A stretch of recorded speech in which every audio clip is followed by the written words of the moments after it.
Ini mengingatkan kepada kita betapa sesungguhnya kita ini barangkali seringkali lupa tentang nilai-nilai ketakwaan ini, dan juga menunjukkan betapa sesungguhnya takwa itu adalah sesuatu yang sangat penting. Karena itu senantiasa setiap pekan kita diingatkan terkait dengan ketakwaan ini. Ma'asyiral muslimin wa sumratul mu'minin rahimani wa rahimakumullah. Orang yang takwanya haqqa tuqati, takwa yang sesungguh-sungguhnya, dalam tafsir Imam Qurtubi beliau menyampaikan, yang pertama adalah orang-orang yang senantiasa dia itu berusaha taat, kemudian dia tidak lagi bermaksiat kepada Allah. Yang kedua, orang yang takwanya sungguh-sungguh adalah mereka yang senantiasa dari mengingat Allah Subhanahu wa taala dimanapun dia berada, bagaimanapun kondisinya, senantiasa dia tidak akan melupakan Allah.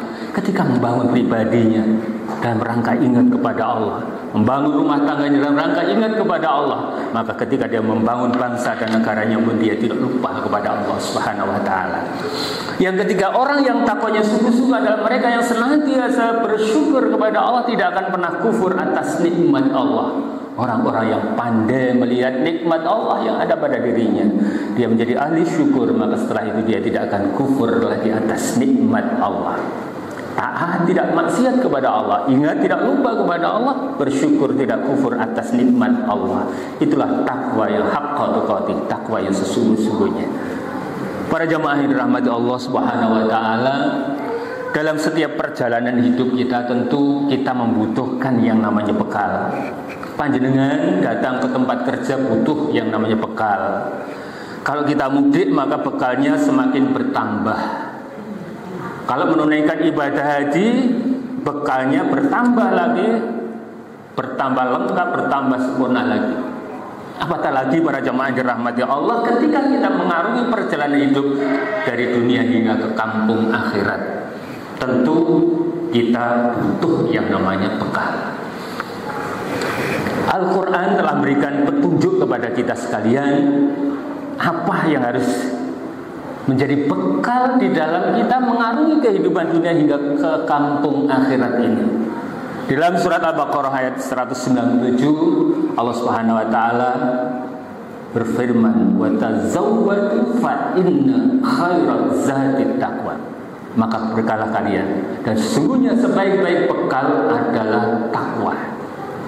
Jadi para jamaah yang dirahmati Allah, dari ayat ini kita tahu bahwa sesungguhnya sebaik-baik bekal yang harus kita miliki adalah takwa, bukan harta, bukan tahta, tapi Al-Quran menyebutkannya adalah takwa.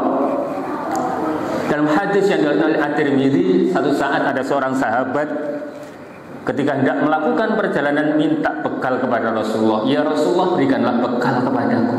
Maka kemudian Rasulullah menyampaikan, "Semoga Allah Subhanahu wa taala memberikan ketakwaan kepadamu." "Ya Rasulullah, tambahkan bekal untukku." Maka kemudian Rasulullah mengatakan, "Semoga Allah Subhanahu wa taala mengampuni dosa-dosamu." "Ya Rasulullah, tambahkanlah bekal untukku, untuk ayahku, untuk ibuku." Maka kemudian Rasulullah mengatakan, "Semoga Allah memberikan kebaikan kepadamu dimanapun kamu berada." Para jamaah dirahmati Allah, hadis ini juga mendukung bahwa sesungguhnya bekal yang harus kita miliki di dalam kehidupan ini, bekal yang terbaik tidak lain adalah takwa. Kenapa demikian? Para jamaah dirahmati Allah, dengan takwa itulah perjalanan hidup kita akan cepat sampai dalam kondisi aman, nyaman.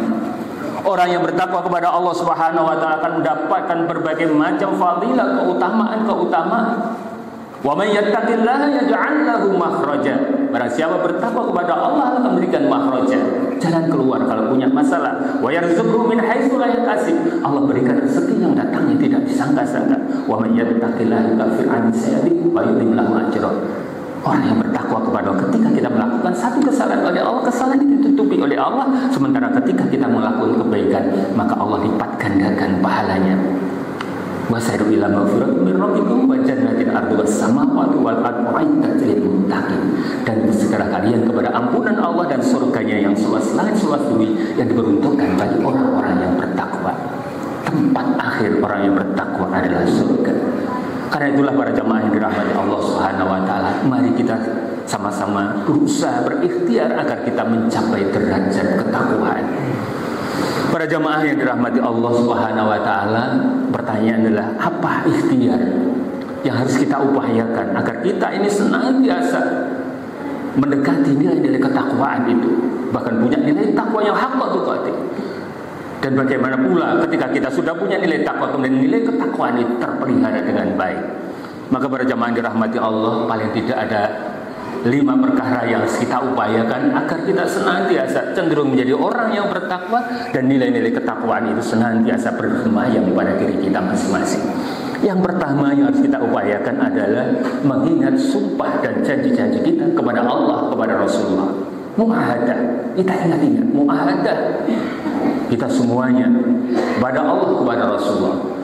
Ingat para jamaah yang dirahmati Allah, sadar atau tidak kita ini sudah melakukan sumpah janji kepada Allah ketika kita mengucap kalimat syahadatain, asyhadu an la ilaha illallah wa asyhadu anna Muhammadar Rasulullah. Pada saat itu kita berjanji, berikrar, bersumpah bahwa Tuhan kita satu-satunya Allah, ilah satu-satunya kita, sesembahan kita satunya adalah Allah, Rabb satu-satunya adalah Allah, Malik raja kita satu-satunya yang berhak membuat undang-undang, peraturan yang kita taat itu hanya Allah. Itu sumpah, itu janji kita. Kita ingat-ingat itu. Kita sudah berjanji, berikrar kepada Rasulullah SAW untuk senantiasa ittiba kepada Rasulullah dalam semua perkara.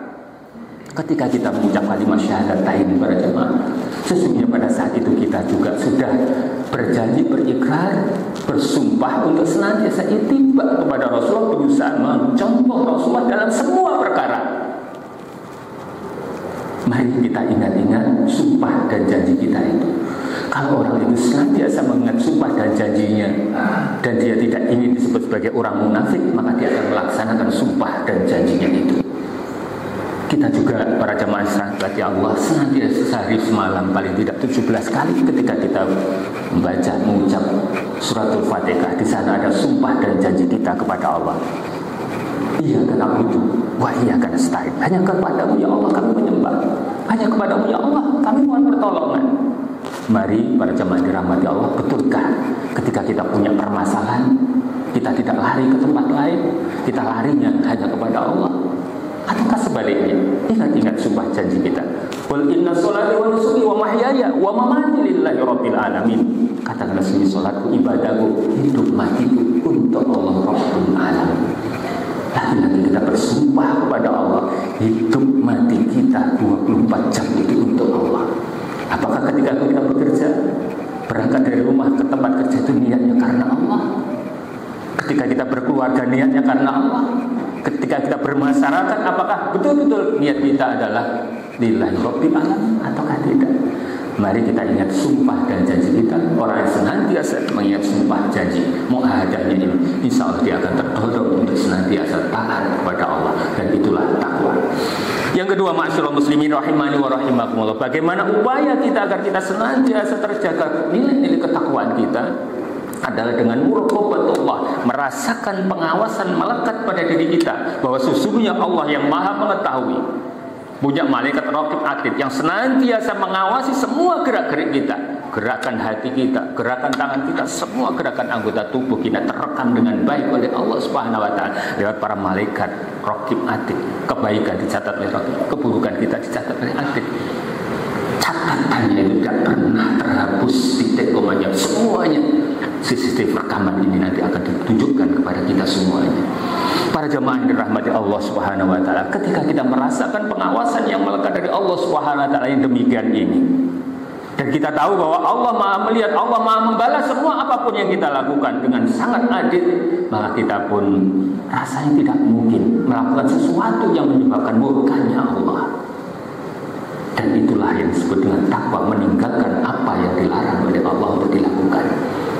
Ketika kita merasa senantiasa dalam pengawasan Allah, dan Allah akan membalas semua apapun yang kita lakukan, maka rasanya tidak mungkin kita melakukan yang menyebabkan kita ini dimurkai oleh Allah, dilaknat oleh Allah, dihukum oleh Allah, dihancurkan oleh Allah. Sebab kemaksiatan yang kita lakukan itu akan menyebabkan kita ini dihancurkan oleh Allah Subhanahu wa taala.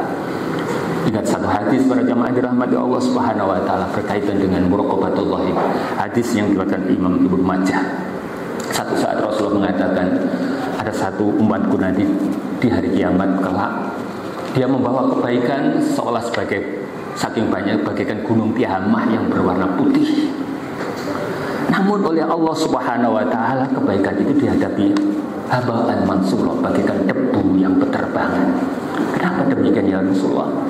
Siapa mereka itu? Rasulullah mengatakan mereka itu adalah dari kaum kalian, kulitnya sama persis dengan kalian, qiyamul lailnya persis seperti kalian, rajin sekali qiyamul. Namun kata Rasulullah, ketika dia sedang sendirian, dia suka melakukan yang haram. Para jemaah dirahmati Allah, orang yang demikian ini haba'an mansura. Wa qadimna ila ma'amil min amali faja'alnahu haba'an mansura. Semua amal yang akan dihadapi oleh Allah bagaikan debu yang berterbangan. Kenapa? Ketika dia bersama orang banyak, dia khusyuk melakukan ketaatan. Namun ketika sedang sendirian, suka melakukan yang haram. Artinya apa? Artinya dia melakukan semua itu, ibadahnya itu bukan karena Allah. Buktinya apa? Ketika sedang tidak ada orang, dia suka melakukan yang haram. Para jamaah dirahmati Allah, jangan dikira Allah tidak tahu dengan apa yang kita lakukan di malam yang gelap gulita ketika sedang sendirian dengan HP kita, dengan internet kita. Seolah kita merasa tidak ada yang melihat. Ingat, Allah melihat. Rasakan itu ketika kita merasakan senantiasa dalam pengawasan Allah. Tidak mungkin kita melakukan yang haram yang menyebabkan kita ini dimurkai oleh Allah. Yang ketiga, ma'asyiral muslimin rahimani wa rahimakumullah, bagaimana upaya kita agar senantiasa menjadi orang yang bertakwa adalah dengan cara muhasabah, evaluasi diri. Yang pertama adalah muhasabah di awal kita melakukan sesuatu, melakukan amal dalam rangka untuk mencegah agar amal yang kita lakukan itu tidak salah. Itu perlu kita nilai. Ketika kita tidak beramal, benarkah amal ini adalah sesuai dengan tuntunan Quran? Apa yang diajarkan oleh Rasulullah ataukah tidak? Ketika kita melakukan sesuatu yang kita lakukan ini haram atau tidak? Kalau itu ternyata melanggar syariat, bertentangan, berhenti, jangan diteruskan. Kalau itu ternyata bukan ibadah tapi adalah budaya kita, jangan anggap itu sebagai sebuah ibadah. Berhenti di situ para jamaah. Yang kedua adalah evaluasi muhasabah di tengah amalan kita. Ini dalam rangka agar menjaga kualitas daripada amalan kita. Bisa jadi di awal kita ikhlas melaksanakannya, namun ketika sudah muncul ujian-ujian para jamaah dirahmati Allah, bisa jadi keikhlasan kita semakin menurun. Karena itulah perlu evaluasi, perlu muhasabah di tengah amal perjalanan amal itu. Kemudian yang terakhir adalah muhasabah di akhir amaliyah kita. Bisa jadi para jamaah dirahmati Allah, amal yang kita lakukan itu tidak optimal sebagaimana diinginkan oleh Allah. Bisa jadi kita sudah sholat 5 kali sehari, bisa jadi sholat kita belum berjamaah, ataupun sudah berjamaah barangkali berjamaahnya tidak di masjid. Maka ini perlu kita evaluasi agar kita senantiasa terjaga kualitas daripada ketakwaan kita, amal-amal kita. Yang keempat, ma'asyiral muslimin rahimani wa rahimakumullah, setelah kita muahadah, muraqabah, kemudian muhasabah, maka yang keempat yang harus kita lakukan agar nilai dari ketakwaan senantiasa bersemayam dalam diri kita adalah dengan metode al-uqubah, memberikan sanksi kepada diri kita manakala kita ini salah langkah. Ibnu Qayyim al-Jauziyah beliau mengatakan, orang yang salah langkah kemudian dia tidak segera menghentikan kesalahannya itu dengan taubat misalnya, maka dia akan merembet kepada kesalahan-kesalahan berikutnya. Orang yang berdusta, kemudian dia mengelabui kedustaannya dengan alasan kedustaan pula, maka ketika itu tidak dihentikan, dia ketika ada masalah dia akan berdusta lagi, begitu seterusnya. Semula kecil, lama-lama menjadi sesuatu yang amat besar, dan ini dinilai oleh Allah sebagai dosa besar. Para jamaah dirahmati Allah, karena itulah perlu kita lakukan yang namanya al-uqubah, langkah sanksi kepada diri kita manakala kita salah di dalam melangkah. Salah satu contoh fenomenal adalah terjadi pada Umar bin Khattab. Suatu saat Umar bin Khattab ketika sedang asik menonton kurmanya yang hendak panen, dia balik ke kota Madinah, ternyata sholat asar berjamaah telah selesai. Maka apa yang dilakukan oleh Umar bin Khattab? Dia mengucap inna lillahi wa inna ilaihi raji'un. Demi Allah, gara-gara saya menonton kebun kurma yang nggak panen tadi sehingga sholat jamaah asarnya terlambat, maka demi Allah kebun kurma isinya itu saya infakkan di jalan Allah sebagai hukuman kepada diriku karena sholat asar berjamaah saya terlambat. Para jamaah dirahmati Allah. Satu kesempatan yang lain, Umar bin Khattab ketika menjadi khalifah, ada 2 orang yang menghadap ke beliau karena punya persoalan. Persoalan baru selesai ketika ba'da maghrib, sholat jamaah maghrib setelah usai. Maka lagi-lagi Umar bin Khattab menghukum dirinya dengan memerdekakan 2 orang budak. Para jamaah yang dirahmati Allah, sesungguhnya ketidakikutan kita sholat berjamaah tepat waktu itu adalah sebuah kesalahan bagi kita. Karena itulah para jamaah dirahmati Allah, kalau kita betul-betul syahadat kita benar, pernyataan syahadat itu asyhadu alla ilaha illallah, kita mengilah kepada Allah, itu maknanya salah satunya adalah ketika panggilan Allah tiba, maka kita menyambutnya panggilan itu. Bahkan sebelum Allah memanggil kita pun sudah siap, karena memang kita sudah menyatakan ilah satu-satunya, sesembahan satu-satunya yang kita nomor satukan itu adalah urusan kepada Allah. Para jamaah dirahmati Allah, mari barangkali di antara kita ada yang melakukannya demikian, saya dan panjenengan semua, mari kita ikut diri kita agar kita ini tidak terus-menerus melakukan kesalahan demi kesalahan. Yang terakhir para jamaah dirahmati Allah, bagaimana upaya kita agar senantiasa ketakwaan kita ini ada pada diri kita adalah dengan mujahadah. Mujahadah itu upaya optimal, ya, mengoptimalkan amal-amal wajib maupun amal-amal sunnah. Yang wajib itu ditingkatkan kualitasnya, yang sunnah itu ditingkatkan kualitas dan kuantitasnya, jumlah dan mutunya ditingkatkan.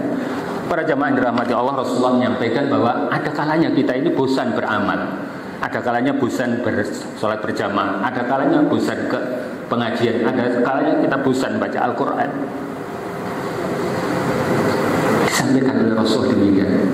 Ada kalanya, berarti ada kalanya pula secara logika di saat yang lain kita punya mood, punya semangat untuk melakukan amal ibadah, maka pada saat itulah para jamaah dirahmati Allah, kita sergap kesempatan itu. Jangan sampai setan mengalahkan, menggoda kita sehingga kita tidak sempat melakukan niat baik kita untuk senantiasa rajin sholat, rajin ibadah, rajin beramal. Para jemaah yang dirahmati Allah Subhanahu wa taala, dengan senantiasa memupuk mujahadah, upaya maksimal untuk mengoptimalkan amal-amal wajib dan sunnah kita, insya Allah kita akan terjaga kualitas amal soleh kita. Barakallahu wa lakum fil Qur'anil azim wa nafa'ani wa iyyakum bima fihi minal ayati wa dzikril hakim. Aqul qouli hadza wa astaghfirullah li wa lakum innahu ghafurur rahim. Astagfirullah.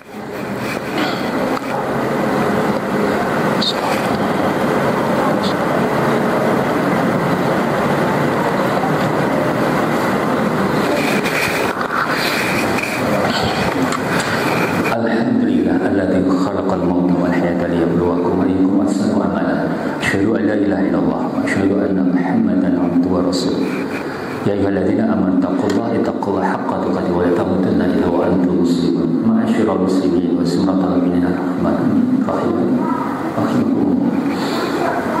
Mari kita sama-sama melihat diri kita masing-masing. Barangkali banyak di antara kita yang tidak merasakan bahwa Allah melihat semua apapun yang kita lakukan. Barangkali kita asik melakukan kemaksiatan, melakukan dosa.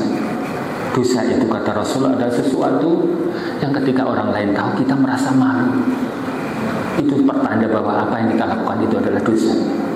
Para jamaah dirahmati Allah, mari kita merasakan muraqabatullah.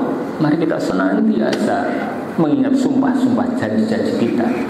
Mari kita senantiasa muhasabah diri. Dan kalau kita temukan pada diri kita ini ada satu kesalahan, iqab, berikan sanksi. Sanksi yang terbesar pada diri kita adalah melakukan taubatan nasuha. Kemudian yang terakhir, kita berusaha mujahadah agar irama ketaatan kita senantiasa terjaga. Para jamaah, akhirnya kita mohon kepada Allah, mudah-mudahan Allah senantiasa berikan hidayah kepada kita agar kita senantiasa berbuntun untuk menjadi orang-orang yang bertakwa di sisi Allah Subhanahu wa taala.